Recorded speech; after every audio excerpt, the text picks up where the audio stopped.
فراموش نکنید که یک قصه مختصری که در کتاب آمده حضرت موسی علیه السلام خداوند جل و علا گفت که ای موسی بیا من قتلات میگم.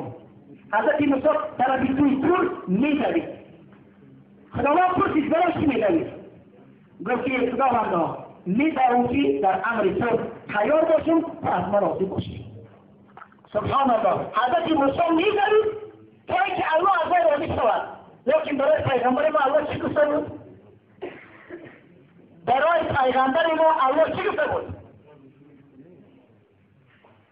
الله سبحانه و تعالی گفته بود که ولسوف یعطیک ربک فترضی. این حل به تو ذکر نشود. من تو راضی میکنم. هم در دنیا هم در قیامت. هر کس میفهمه حضرت موسی میدانید که الله راضی شود. الله حدیث میگه که حبیبی من، ای رسول من تو راضی میکنم. ولسوف یعطیک ربک فترضی. سبحان الله. چقدر خداوند جل و علا رسول را دوست می‌داشت. برای این سبب حضرت موسی سوال کرد که خداوند در جنت همسایه با کی است؟ خداوند جل و علا گفت که کسابچه همسایه است در جنت، با همراه تو همسایه است. خداوند گفت که همسایه تو کسابچه است. حضرت موسی گفت که من پیغمبر اولاد باشم. خودش میگه که جواب چطور جواب باشه؟ ادرس خداوند گفت که فلان جا زندگی میکنند. حضرت موسی علیه السلام آمد، یافت جوان تا خانه‌اش آمدند. جوان حضرت موسی را قبول کرد. در همون جا گفت که ای موسی، ای برادر، نمیدونست که موسی است. ای برادر، من اندر کار دارم، تا کارم اجرا کردن میباشید در خانه بشید. وقتی حضرت موسی میگه که من نشستم در خانه در اون نگه میکردم، جوان یک صدق از کجا آورد، از در یک کمپیر پیر برآورد، سر دهش شوش داد، طعام در دهش داد، گریه شده میگفت که مادر جان در حق من دعا کن که در جنت همسایه موسی علیه السلام باشه. حضرت موسی توکل نکرده چون خستم میگه نزدیکش رفتم گفتم چی میگه مادرت؟ چی دعا میکنه؟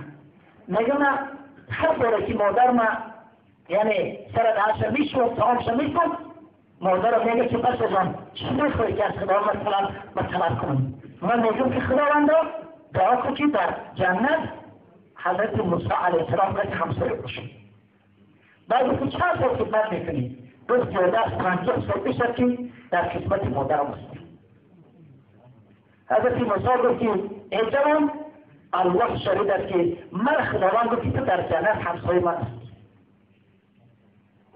و خاطر مادر وقضى ربك الا تعبد الا اياه وبالوالدين احسانا اما يبلغن عندك الكبر احدهما او كلاهما فلا تقل لهما اف ولا تنهرهما وقل لهما قولا كريما.